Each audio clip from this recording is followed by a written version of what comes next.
तो भाई लोग, ये है हीरो एक्सपल्स 200T। तो फटाफट इसका रिव्यू शुरू करते हैं इसके डिज़ाइन से। इनफैक्ट ईमानदारी वाली बात यह है कि जब मैंने इसको पहली बार पिक्चर्स में देखा तो पहला रिएक्शन मेरा ये था, अरे मैया यो का देख लियो। और दूसरा ये था कि क्यों हीरो ने ये मोटरसाइकिल बनाई है। और फिर इसको मैंने इन पर्सन देखा और पिक्चर्स से ज़्यादा अच्छी ये वीडियो में लग रही है, ठीक है। और जब आप इसको असलियत में देखेंगे तो आपको उस टाइम एहसास होगा कि वाकई में बहुत ही खूबसूरत और सुलझा हुआ डिज़ाइन बनाया है हीरो ने। मतलब अगर इसी पे आप होंडा CB 200 लिख दीजिए, फिर देखिए आपकी कैसे राल टपकेगी कि हाँ भाई यही लेनी है अब। और कहीं ना कहीं अगर आपके दिलो दिमाग में RX 100 कहीं पर भी बसती है तो आपको ये मोटरसाइकिल बहुत अच्छी लगेगी। मेरी चारों मोटरसाइकिल्स जो हैं वो आगे गोल हेडलाइट वाली हैं, बहुत सिंपल डिज़ाइन है, तो मुझे और ज़्यादा अच्छी लग रही है ये। और इनफैक्ट मैं आपसे रिक्वेस्ट करूंगा, अगर आपके दिमाग में कहीं है 200 सीसी की मोटरसाइकिल लेना, तो आप सिर्फ फ़ोटोज़ ना देखें, एक बार इसको शोरूम जाएं, टेस्ट राइड लें, देखें। और ऑफ कोर्स मैं सारी बातें बताऊंगा इस बाइक के बारे में। पर डिज़ाइन की बात करें तो बहुत ही सुलझा हुआ डिज़ाइन है। मतलब आप देखिए, खामखा के यहाँ पर कोई तीर कमान नहीं बनाया हुआ है, वो टैंक एक्सटेंशन वगैरह नहीं है, कुछ भी एक्स्ट्रा से फालतू का डिज़ाइन एलिमेंट नहीं है, ठीक है। और इनफैक्ट और आपको 2-3 चीज़ें इनफैक्ट बताता हूँ डिज़ाइन के बारे में, जो कि फंक्शनली भी बहुत मदद करता है। अब आप ये देखिए, ये ऑफसेट है एक्सेल इसका, तो इससे इनको क्या हुआ, इन्होंने स्टीयरिंग ज्योमेट्री बहुत शार्प रखी, ठीक है। और जो आपका सस्पेंशन ट्रैवल है वो भी इनको पूरा मिल रहा है, और हद से ज़्यादा ऊंची भी नहीं हुई बाइक। तो बहुत ही सोच समझ के इन्होंने ये चीज़ें करी हैं। और एक चीज़ आपको और बताऊं डिज़ाइन की, ये देखिए ग्रैब रेल इसकी कितनी चंकी है, पर वो इतनी ख़ास बात नहीं। ख़ास बात ये है कि ये देखिए, आपको यहाँ इन्होंने एक छोटा सा कैरियर दे रखा है, ये क्या नाम है, रबर है। और इसके ऊपर आप सामान रखें तो आप इसमें बंजी कॉर्ड यहाँ फंसा सकते हैं, रस्सी वगैरह इसमें से बांध के आप इसको बांध सकते हैं। इनफैक्ट कैमरा यहाँ पर है, तो मैं एक चीज़ आपको और बताऊँगा, ये इन्होंने स्पेस वेस्ट कर दी है। अगर यही सीट ये यहाँ तक कर देते, इसको थोड़ा और पीछे कर देते, तो पिलियन सीट जो है, अभी क्या होता है जब आप इस पर पीछे बैठते हैं तो आपको कम जगह मिलती है बैठने के लिए, और तो इतनी भी बढ़ा देते, इसको थोड़ा और पीछे कर देते तो ज़्यादा अच्छा रहता। अब ये है कि सीट की बात कर रहे हैं, सीट कंफर्टेबल है, ठीक है। राइडर के लिए भी, इसके लिए भी आप देख रहे हैं रिप डिज़ाइन है, तो इसमें आप आगे की तरफ फिसलते नहीं हैं। मुझे बहुत सीट कंफर्टेबल लगी, और कुछ लोगों को थोड़ी नैरो लग सकती है, पर ओवरऑल काफ़ी कंफर्टेबल है। अब fit and finish, build quality, 500 kilometre से ज़्यादा मैं इसको चला चुका हूँ। ये लगा लिए कि फुटपाथ के ऊपर चढ़ाई, वहाँ से कुदादी, ग्राउंड क्लियरेंस बहुत अच्छा है, तो आपको बिल्कुल भी सोचना नहीं पड़ता है, और बिल्कुल भी ये मोटरसाइकिल जो है इस चीज़ को माइंड नहीं करती है। और ग्राउंड क्लियरेंस 170 mm है, काफ़ी बेहतरीन है, और कोई परेशानी नहीं आती है आपको। बड़े से बड़ा स्पीड ब्रेकर आप फलांग जाइए, कोई टेंशन नहीं है। और तो हाँ, मैं ये बोल रहा था कि 500 किलोमीटर से ज़्यादा चला चुका हूँ, कहीं से भी चूँ चाँ की आवाज़ नहीं है, कुछ भी चीज़ लूज़ नहीं हुई है, और हाई स्पीड टेस्टिंग भी कर चुका हूँ, तो बिल्ड क्वालिटी काफ़ी अच्छी है। और अब छोटी छोटी चीज़ें हैं, अब जैसे ये एक्सपोज्ड वायर है, ये भाई यहाँ तक कवर कर, ये यहाँ तक कवर कर सकते थे आप, ठीक है। और थोड़ी सी जो ये वाली जो तार की राउटिंग है, ये थोड़ी और नीट हो सकती थी, पर ये अब निट पिकिंग वाली बात है। और सबसे अच्छी बात ये है, at the cost of reputation, की कहीं से कुछ चीज़ लूज़ नहीं हुई, कोई खड़खड़ाहट की आवाज़ नहीं है, तो काफ़ी सॉलिड फील आती है। जब आप इसको पार्किंग से भी निकालते हैं, मैनुअली पुश करते हैं, पुल करते हैं, काफ़ी सॉलिड फील आती है। आपको लगता है कि हाँ यार, मेहनत करके, मतलब अच्छी क्वालिटी दे रहा है आपको हीरो, ठीक है। तो हेडलाइट देखिए आप, ये इसका जो ब्रेस है काफ़ी मज़बूत और काफ़ी अच्छा बनाया है इन्होंने। और अब ये देखिए, इन्होंने ये दे रखी है, इसमें जो छेद हैं ये आपके हीट डिसिपेशन में काम आते हैं। यहाँ पर भी देखिए आपको मिलेगा ये चीज़, ठीक है। तो ये आपका अच्छा, एयर कूल्ड यूनिट है, सिंपल 2 वाल्व आपका 200 सीसी का। और अभी इसकी पावर और परफॉर्मेंस की भी बात करेंगे, पर उससे पहले एर्गोनॉमिक्स की बात कर लें। सीट हाइट जो है इसकी 799 मिलीमीटर है। अब छोटे भाई के पास R15 वर्जन 2 है, उसकी 800 मिलीमीटर की सीट है। उस पर मेरे पैर बड़े आराम से टिक जाते हैं, ठीक है। मेरी हाइट 5 फुट 1 इंच है, आप 5 फुट मान लो यार। इस पे ये थोड़ी सी हल्की सी, जबकि 799 है ये, उसकी 800 सीट है, पर थोड़ी सी इसके अंदर मेरे को दिक्कत आती है दोनों तरफ अपने अंगूठे टेकने में। अंगूठे टिकते हैं भाई साहब 800 की सीट हाइट पे, ठीक है। तो ये है कि 5, 3, 5, 4 से अगर आप छोटे हैं तो एक बार टेस्ट राइड लेके देख लिएगा, दिक्कत नहीं आनी चाहिए। अब मैं 5 फुट की हाइट पे चला लेता हूँ तो आप भी चला लोगे यार, ठीक है। और स्विच गियर क्वालिटी वगैरह डिसेंट है। और यहाँ पे इसमें देखिए पास फंक्शन है और अलग से वाला नहीं है। FC25 की तरह इसको आप दबाइए तो आपको पास फंक्शन मिलेगा। हैंडल बार काफ़ी ब्रॉड है और मिरर्स जो है ये काफ़ी हद तक मतलब बहुत अच्छी कवरेज आपको देते हैं। रियर व्यू विजिबिलिटी जो है वो काफ़ी अच्छी है। और अब बात कर लेते हैं इसकी इंजन परफॉर्मेंस की। देखिए इसका जो मेन कंपटीशन है वो है आपका अपाचे RTR 200 4V से, पल्सर NS से।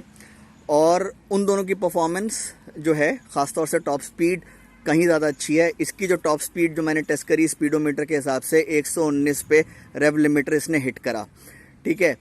0 to 60 0 to 100 जो है अपाचे और NS दोनों इससे ज़्यादा क्विक हैं। ये स्लो नहीं है, पर उनके मुकाबले में जो है उनके मुकाबले में जाहिर सी बात है थोड़ी सी स्लो है। 0 to 100 ये गई थी 12.5 सेकेंड में। और जो अपाचे 200 4V जब मैंने टेस्ट करी थी 2-3 साल पहले, तो वो कंपनी तो शायद बताती है 10 सेकेंड से ऊपर, पर 10 सेकेंड के अंदर 0 to 100 उसने क्लॉक करा था। अब चलिए, ये बाइक आप जो भी लेगा वो बहुत ज़्यादा भगाने के लिए नहीं लेगा। ये बाइक जो मेरे दिमाग में आ रहा है कि जो भी लेगा वो बड़ा सेंसिबल बंदा होगा कि यार मुझे रेड लाइट पे रेसेस नहीं करनी है, मेरे को एक बाइक चाहिए जो कंफर्टेबल है। तो आपको ये कभी भी स्लो नहीं लगेगी। जो इसका इनिशियल पिकअप है और जो मिड रेंज है वो काफ़ी अच्छा है, ठीक है। सिर्फ टॉप स्पीड में थोड़ी मार खाती है। और टूरिंग, अभी 200T का मतलब है टूरिंग। अब टूरिंग के लिए इंडिया में भी इतनी अच्छी सड़कें बन गई हैं कि आपको एक ऐसी बाइक चाहिए जो 100, 120, 130 तक चलनी चाहिए आराम से। अब इसकी स्पीडी, टॉप स्पीडी 119 किलोमीटर पर आ रहा है। अब यहाँ पर क्या है कि 70 पे 5वें गियर में, इसका 5 स्पीड का गियर बॉक्स है, 5वें गियर में आपको जो है बहुत मामूली से वाइब्रेशन ज़्यादातर लोगों को महसूस ही नहीं होगा, पर मेरा काम है टेस्ट करना तो मुझे बताना ज़रूरी है कि 70 पे आपको हल्का सा वाइब्रेशन महसूस होगा फुट पैग्स में।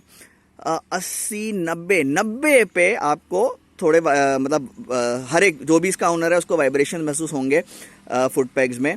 और टैंक पे बहुत मामूली सा 90 पे भी, हैंडल पे भी ना के बराबर है। 100 के ऊपर, 100 और 100 के ऊपर आपको फिर वाइब्रेशन अच्छे खासे पता लगते हैं फुट पैग्स में। टंकी पे और हैंडल बार पे तब भी इतने नहीं हैं। तो वाइब्रेशंस जो है इस गाड़ी के वो इशू नहीं है।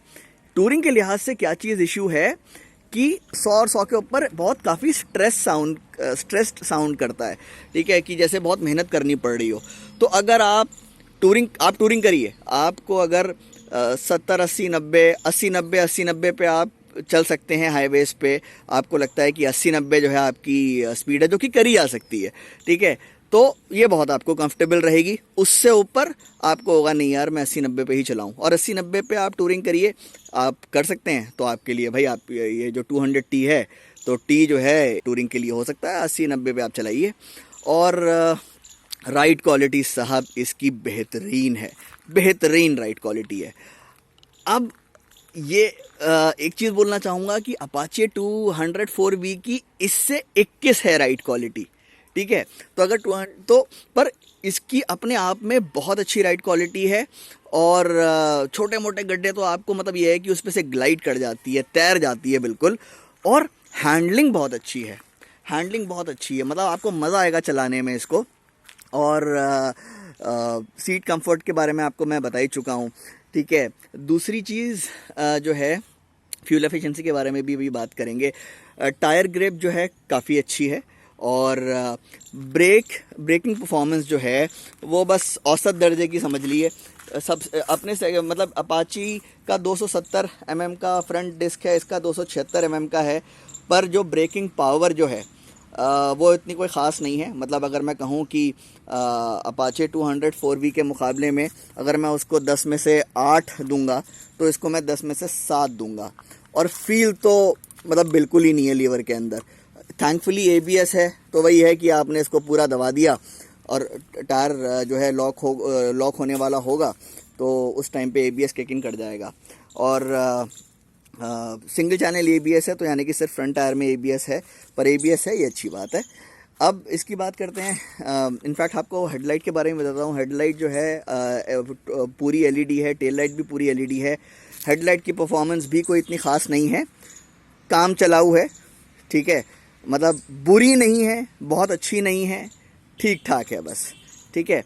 और फ्यूल एफिशिएंसी जो सबसे इम्पॉर्टेंट चीज़ होती है। अच्छा, हॉर्न जो है, हॉर्न भी इसका बहुत कमज़ोर सा है, ठीक है, तो हॉर्न तो खैर आप दूसरा लगवा भी सकते हैं। अब फ्यूल एफिशिएंसी की बात करूं तो इसका 13 लीटर का टैंक है, और इसने अच्छा गाड़ी की अभी एक भी सर्विस नहीं हुई है, तो फ्यूल एफिशिएंसी और बढ़नी चाहिए, सब चीज़ इंप्रूव होनी चाहिए। मतलब फ्यूल एफिशिएंसी इसकी बढ़नी चाहिए सर्विस के बाद, और आपका वाइब्रेशंस भी में भी कमी आनी चाहिए, स्मूथनेस और बढ़नी चाहिए। तो जबकि वाइब्रेशन जैसे कि मैंने आपको बताया क्या नाम है कि इतना कोई ख़ास मतलब वो नहीं है, मतलब परेशानी वाला जो एरिया नहीं है, पर और स्मूथ हो जानी चाहिए। ये 13 लीटर का फ्यूल टैंक है। इसने मेरे को स्पीड टेस्टिंग, मैंने इसको स्पीड टेस्टिंग करी, 0 to 100 भगाया और प्यार से भी चलाया 40-50 पे। और इनफैक्ट जब शुरू में मैंने इसको ली है 400 किलोमीटर, 400 समथिंग था, 430 440, तो मैंने अगले शुरू के 100-200 किलोमीटर बहुत आराम से चलाया, और उसके बाद फिर इसकी स्पीड टेस्टिंग वगैरह शुरू करी। तो टोटल मिला के इसने जो मुझे दिया है 36.8 किलोमीटर पर लीटर का। अपाचे RTR 200 4V जब मैंने टेस्ट करी थी तो उसने मुझे दिया था 36.4 किलोमीटर पर लीटर का, पर वो गाड़ी बिल्कुल रवां हो चुकी थी। और ये ऑफकोर्स अभी जो है इसकी, मैं जैसा कि मैंने आपको बताया, पहली सर्विस भी नहीं हुई है, तो 36.8 दिया है, जो कि RTR 200 4V से बेहतर है।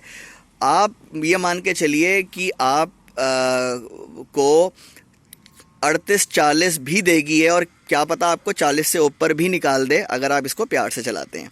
अब बात करते हैं इसके वर्डिक्ट की कि भाई आपको ये बाइक लेनी चाहिए या नहीं लेनी चाहिए। सबसे बड़ा जो देखिए इसका USP है वो है इसकी स्टाइलिंग, ठीक है। ऐसी दिखने वाली बाइक तो है ही नहीं कोई। इनफैक्ट CB300 है जो होंडा की आती है, इस सेगमेंट में तो नहीं है। और तो ये है कि अगर आपको एक सुलझी हुई खूबसूरत बाइक जो है जिसमें फालतू की चीज़ें ना हों वो लेनी है तो बहुत अच्छी मोटरसाइकिल है ये। और ये है 95,500 की। तो नेट ये है कि ये जो मोटरसाइकिल है ये आपको समझ लिए कि 150-160 सीसी की कीमत पे आपको 200 सीसी की मोटरसाइकिल मिल रही है। इसकी परफॉर्मेंस जो है जाहिर सी बात है वो जो RTR 200 है और पल्सर 200 NS है उससे बस 19-20 का फ़र्क है परफॉर्मेंस में, 18-20 मान लिए चलिए आप, पर यह है कि कीमत में काफ़ी ज़्यादा फ़र्क है। अब हीरो को इसमें ये करना चाहिए था कि 5वां जो इनका गियर रेशो है वो थोड़ा सा इनको टॉल बना देना चाहिए था कि ताकि टॉप स्पीड इसकी थोड़ी बेहतर हो जाती, या फिर एटलीस्ट, और टॉप स्पीड बेहतर करने की बात नहीं है, एटलीस्ट ये है कि 5वें गियर में थोड़ा इंजन जो है वो कम स्ट्रेस साउंड करना चाहिए था, कम स्ट्रेस होना चाहिए था। पर ओवरऑल पैसे के देखते हुए बहुत ही बेहतरीन वैल्यू वाली मोटरसाइकिल है, और उम्मीद करता हूँ आपको ये पसंद आया होगा। तो बहुत बहुत शुक्रिया देखने का, थैंक यू।